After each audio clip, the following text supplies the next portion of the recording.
Boa tarde a todos, Deus abençoe a cada um de vocês, que a graça e a paz de Deus esteja em cada coração, amém? Estamos aqui mais uma vez no canal Jesus, a verdade que liberta. Irmãos, no vídeo passado eu falei um pouco sobre a Escritura Sagrada, né? E hoje a gente vai dar continuidade mais um pouco sobre as Sagradas Letras, como nós identificarmos os verdadeiros profetas, os falsos profetas. Mas antes disso, eu queria fazer uma apresentação da Escritura Sagrada de uma forma que Isaías deixou para nós, que seria uma forma correta, que está em Isaías 28, versículo 13, que diz que a palavra de Deus é mandamento sobre mandamento, regra sobre regra, um pouco aqui, um pouco ali. Ou seja, o que significa isso? Um pouco aqui, um pouco ali? Significa que a palavra de Deus, irmãos, ela não é lida de qualquer forma, ela tem que ser estudada, como Jesus falou em São João 5,39, examinais as escrituras, porque julgai nelas ter a vida eterna, e são elas que de mim testificam. Jesus testificam dele através do estudo da palavra. Através do estudo da palavra, a gente ganha conhecimento do amor de Deus, do que Deus quer para nós. Amém? E aqui Isaías fala que a palavra de Deus é rega, um pouco aqui, um pouco ali. De que maneira um pouco aqui, um pouco ali? Sobre vários aspectos, sobre vários assuntos. Por exemplo, sobre a volta de Cristo.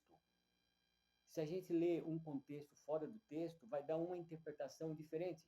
Mas se a gente pegar essa metodologia de Isaías 28:13, um pouco aqui, um pouco ali, a gente vai conseguir entender o que Deus está transmitindo para nós. Porque não é só você pegar a Bíblia, abrir em qualquer texto e já ali fazer seus parâmetros, já fazer ali a sua pregação e achar que Deus está falando. Não, não é assim. A palavra de Deus ela é estudada, planejada, elaborada antes. Como está aqui em Isaías. Um pouco aqui, um pouco ali. Por exemplo, onde muitos acabam caindo por falta de conhecimento. Vou pegar um texto básico aqui, a ressurreição de Cristo. A ressurreição, aliás, dos mortos. Fala assim em São João, não vos maravilheis disso, porque vem a hora em que todos que se acham nos túmulos ouvirão a sua voz e sairão. Os que tiverem feito bem sairão para a ressurreição da vida.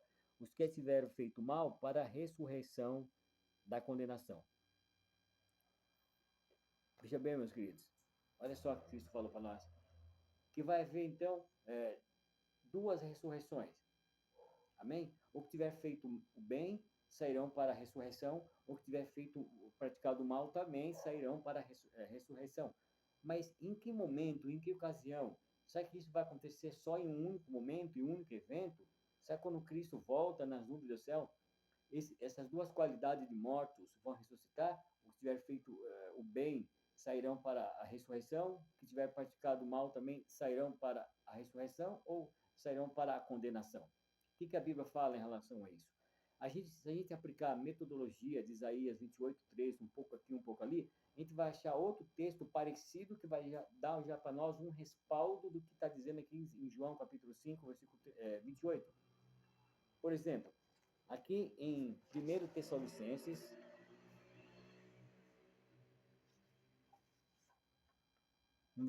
no capítulo 4, versículo 16, diz bem assim, porque o mesmo Senhor descerá do céu com alarido, com voz de arcanjo, com a trombeta de Deus, e os mortos em Cristo ressuscitarão primeiro. Depois nós, os vivos que ficarmos, seremos arrebatados juntamente com eles entre as nuvens para encontrar o Senhor nos ares, assim estaremos para sempre com o Senhor. 1 Tessalonicenses, capítulo 4, 16 e 17. Tessalonicenses. Olha só, aqui já vai dar um diferencial no momento que a gente aplica essa metodologia de Isaías 28:13, um pouco aqui, um pouco ali, a gente vai conseguir achar o que está querendo dizer aqui em São João. Muitos vão ressuscitar para a vida eterna e outros vão ressuscitar para a condenação. Mas em que ocasião? Na volta de Cristo. Quando Cristo volta, como lemos aqui em primeira carta aos Tessalonicenses, versículo 16, 17, que diz que a palavra de Deus é que os mortos ressuscitarão incorruptíveis, ou seja, que eles irão na nuvem do céu, o Cristo vai vir nas nuvens do céu, ok? E os mortos ressuscitarão primeiro. Os mortos em Cristo ressuscitarão primeiro. Depois os vivos que ficar será o que? Arrebatado juntamente com eles, para encontrar o Senhor nos ares, assim estaremos para sempre com o Senhor. Olha só, então vai haver nesse caso duas ressurreições, como falou em São João. Mas quem vai ressuscitar primeiro? Os que morreram em Cristo vão ressuscitar primeiro. Amém? Então vai haver duas ressurreições, do qual a primeira vai ser os salvos em Cristo, e aqueles que estiver vivo vai ser transformados, arrebatados, vai encontrar o Senhor nos ares. Assim estaremos para sempre com o Senhor. Amém? Então, não vai ser todos ressuscitados de uma vez só. Não vai ser aqueles que morreram para a condenação, não vai ressuscitar junto com os mortos, já ressuscitados, já para ganhar a glorificação. Não vai ser as duas ressurreições de uma vez só. Vai ser primeiro ressuscita os mortos em Cristo, que morreram primeiro. Depois, de 1000 anos depois, vai ressuscitar quem? Esses mortos que Jesus falou em São João 5. Em São João 5, 28, que ele falou que muitos ouvirão sua voz e sairão, uns para a condenação e outros para ser glorificados. Esses que vão ser glorificados vai ser na ocasião da volta de Cristo, ressuscitarão no corpo glorioso. E o restante dos mortos, irmãos, vai ressuscitar 1000 anos depois. Mas será? Como? A Bíblia fala? A Bíblia fala. De que maneira? Aplicando a metodologia de Isaías 28, versículo 13. Vamos lá dar uma olhadinha em Apocalipse, livro de Apocalipse, capítulo 20, versículo 5. Diz bem assim a palavra do Senhor: mas os outros mortos não reviveram até que se completassem os 1000 anos. Esta é a primeira ressurreição. Veja bem, meus queridos, no versículo 6 tem a chave: bem-aventurado e santo aquele que tem parte na primeira ressurreição. Sobre esse não tem poder a segunda morte, pois serão sacerdotes de Deus e de Cristo, reinarão com Cristo durante 1000 anos. Olha só que maravilha! Então, só é santo e bem-aventurado aquele que faz parte na primeira ressurreição. O restante de mortos só vão reviver após o milênio, ou seja, vai passar 1000 anos lá no céu, o restante dos mortos vão ressuscitar já para receber a sua condenação. E só é santo quem tem parte na primeira ressurreição, pois serão sacerdotes de Deus e de Cristo, reinarão com Cristo durante 1000 anos. Se a gente aplicar essa metodologia de Isaías 28, 13, a gente vai ver que a ressurreição era mais ampla do que está só em São João 5, 28. Ela se expande cada vez mais, que ela vai dar um deslumbre de como vai ser a primeira e a segunda ressurreição, aplicando a metodologia de Isaías, capítulo 28, versículo 13.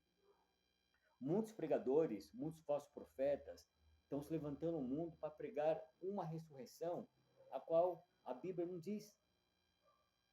Muitos estão pregando aí que vai haver duas ressurreições ao mesmo tempo, impossível. Não vai. A Bíblia categoricamente afirma que vai haver uma ressurreição por vez. Primeiro os santos, os justos, após o milênio, aqueles que não têm mais a salvação também ressuscitarão para a condenação. E assim é toda a Bíblia, ela seguindo essa metodologia de Isaías 28, 13, a gente vai dar muito conhecimento para nós através da Escritura. Por exemplo, como são os falsos profetas? Como identificar os falsos profetas? Existem os falsos profetas? Sim, existem os falsos profetas. Jesus profetizou em São Mateus capítulo 7, São Mateus capítulo 7, versículo 1, do versículo 5 a 13, ele fala que muitos virão em meu nome dizendo: Senhor, eu fiz tantos milagres em seu nome, expulsei os demônios, em seu nome eu fiz muitas maravilhas, e o Senhor vai dizer abertamente: nunca vos conheci. Apartai vós de mim, que praticai o quê? O pecado, praticai a iniquidade. Porque esses são os falsos profetas. Mas não operam milagres? Operam. Mas que tipo de milagre? Milagres falsos. Mas como a gente faz para identificar? Irmão, através do estudo da Escritura, através do estudo da Palavra de Deus, a gente consegue identificar quem são os verdadeiros profetas. Lá no livro de Joel, agora não me recordo o capítulo, mas no livro de Joel está escrito que esse povo perece por falta de conhecimento, por falta de ler a Escritura, por falta de estudar, porque através do estudo da Bíblia, irmão, a gente vai encontrar um Deus puro, um Deus verdadeiro, um Deus santo, um Deus misericordioso, um Deus piedoso, um Deus que ama, um Deus que perdoa, um Deus que dá a primeira, segunda, terceira, que dá várias chances para a pessoa. Esse é um Deus de amor que a gente só vai conhecer através da Escritura Sagrada. Mas muitos falsos profetas, irmãos, estão levantando no mundo exatamente para enganar o povo, até mesmo os escolhidos.